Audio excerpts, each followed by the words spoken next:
Le loup, il est là. Je suis ni contre lui, ni pour lui. Ce que j'ai réalisé, c'est qu'une part de moi-même, à ce moment-là, était en colère contre moi, contre tous, contre tout. Et qu'en même temps, j'étais fascinée.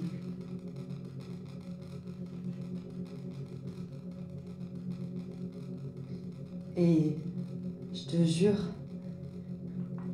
au fond de moi, j'avais envie qu'il revienne.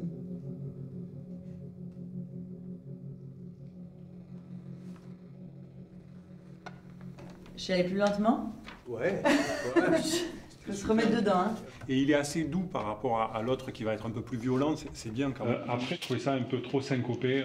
D'accord. Tu veux dire de plus lié? Ouais, plus lié, et encore une fois... Plus lent, ouais. Ouais, un peu plus lent quand même. Ou alors Oui, oui. alterner, tu vois. Oui, non, mais t'as raison. Mais on peut essayer autre chose, hein. On peut la refaire, hein. Enfant, j'ai beaucoup marché au milieu des troupeaux. Avec mon père, mes oncles, mon grand-père. Un jour, j'ai rencontré une bergère que je connaissais qui m'a raconté des histoires de loups. Elle m'a raconté son face-à-face avec cet animal. J'ai enregistré ses voix, j'ai écrit ses textes et je les ai donnés à lire à Marie. Et j'ai demandé à Rive de nous accompagner pour la musique. Super. Et toi, tu viens au micro pour ton premier texte. Voilà. Ça te va, Lionel? Très bien. Est-ce que c'était compréhensible ce que j'ai dit? Oui, c'était très bien. Moins 10 degrés depuis 4 semaines. La neige tenait le pays de haut en bas.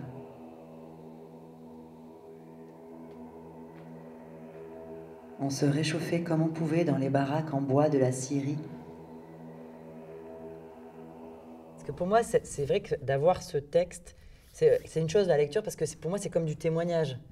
Tu vois, il y a quelqu'un qui a dit des mots, alors retravaillé, et je porte une parole, mais dont je signifie devant tout le monde qu'elle n'est pas la mienne. J'étais ravi de le voir comme ça, que dès la première lecture, ça y est, tu l'avais déjà, Ouais. il n'y avait pas besoin de le réécrire. Heureusement on a passé une journée à se remettre dedans. Et pour moi, c'est pareil. Ouais. Parce que, mais même moi, tu vois, je vais avoir besoin de les relire, les textes, de retrouver mes chemins dedans. Et je trouve que, tu vois, je pense qu'on est encore à moins d'une heure, et donc c'est très bien. Et on recompte une à une toutes les bêtes.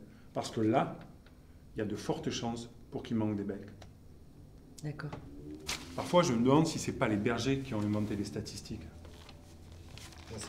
C'est bien. Voilà, En fait, plus moins tu te répètes, plus t'es droit, plus c'est Ok, fort. plus droit. D'accord. Ouais, voilà. Ok. Surtout que c'est très clair, tu vois. Ouais, c'est clair. Ok. Après la terminale, j'ai fait de la philosophie. Je ne sais pas si vous savez déjà ce que c'est la philosophie, mais quand j'étais en terminale, j'ai découvert ça. C'est une matière où, en fait, on réfléchit à plein de choses, à la politique, à l'art, au bonheur, à la morale, comment vivre les uns avec les autres et tout ça. Et ça m'a passionnée. Et donc, après la terminale, je ne savais pas encore très bien quel métier je voulais faire. Et donc j'ai continué à faire de la philosophie à la faculté. Et puis, il y a eu le moment où j'ai eu 23 ans. Et vous savez, il y a des écoles supérieures de théâtre publiques en France, l'équivalent des grandes écoles, mais en art dramatique. Et la limite d'âge pour le concours, c'était 23 ans. Et donc, j'avais ce vieux rêve du théâtre depuis l'enfance, mais je ne sais pas, je ne m'étais pas autorisée, je ne m'étais pas dit que c'était possible. Et là, je m'étais dit, c'est la dernière année pour essayer de vivre mon rêve. Et donc, j'ai présenté le concours de l'École supérieure d'art dramatique de Montpellier.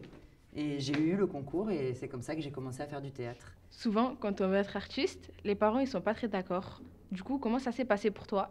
Eh bien, écoute, moi, j'ai eu beaucoup de chance. Quand j'ai dit, parce que je ne leur ai pas dit avant d'avoir le concours. Et puis un jour, je leur ai dit, voilà, je suis prise. Bon, ma mère, sur le coup, elle a dit, ah mince. Par contre, tout de suite, mon père, il a dit quelque chose. Il a dit, il avait un frère, lui, qui adorait peindre. Et à l'époque, son père n'a pas voulu. Et mon oncle, il a toujours été un peu malheureux. Et mon père, il a dit, qui sait si mon frère aurait eu une vie plus heureuse s'il avait pu faire les beaux-arts. Donc, vas-y, voilà. Donc, j'ai eu la chance parce qu'ils avaient d'abord cette ouverture, ils aimaient beaucoup l'art. et ils m'ont soutenu.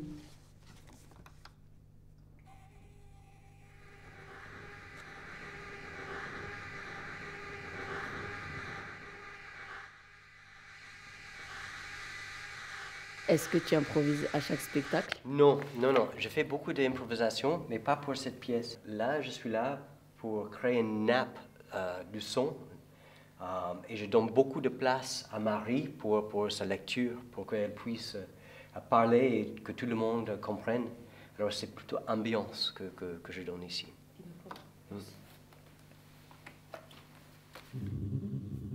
Moi, sur cette estive, j'ai jamais d'attaque. Et je sais pourquoi. Il y a une tanière avec une louve et ses petits, tout près d'ici, coincés dans les rochers au-dessus de la cabane. Après, les louveteaux vont grandir. En octobre, ils vont sortir de leur tanière et leur mère va leur apprendre à chasser. Mais nous, on sera plus là. J'aurais fait descendre le troupeau. Tu vois, je pense qu'on risque rien. Je t'assure.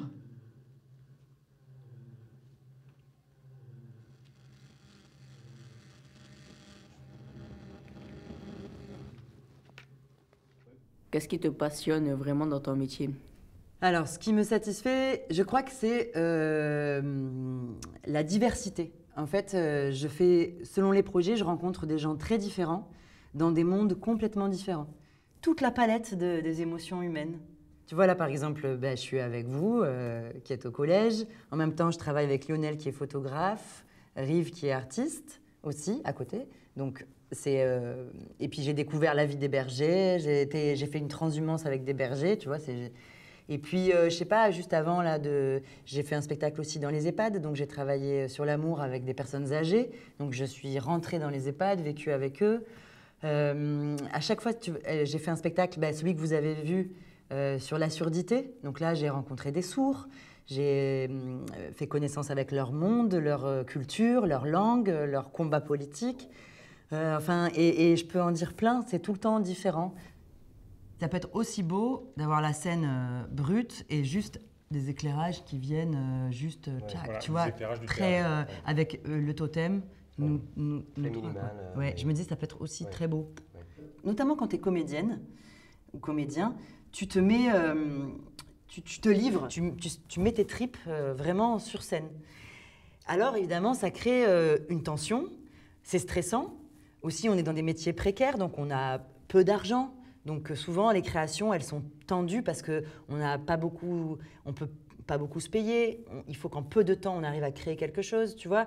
Donc tout ça, ça crée des tensions logiques, comme dans tout, tu vois, dans tout groupe. Et effectivement, au moment de création, c'est-à-dire la dernière ligne droite où le stress est au maximum, souvent, il y a la première qui arrive dans une semaine, on n'est pas prêt, on a ça qui est... alors là, c'est le moment des grandes disputes. Mais c'est sain aussi, parce que ça crie, ça gueule, et puis en fait, on s'aime. Et puis, quand à la première, on va saluer et qu'on sera applaudi, on en pleurera tellement on est fatigué. Et ça, c'est chouette. Voilà. C'est là que tu vas passer l'été avec mon troupeau. Là, la montagne sur ta droite, c'est le quartier de Juillet.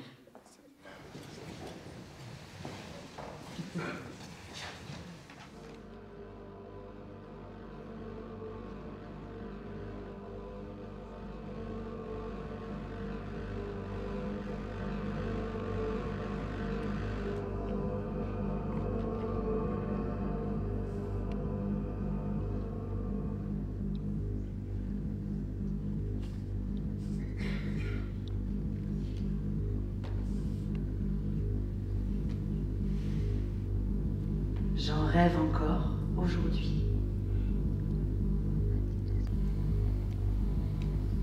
D'un coup, une brebis apparaît à 100 mètres et marche dans ma direction.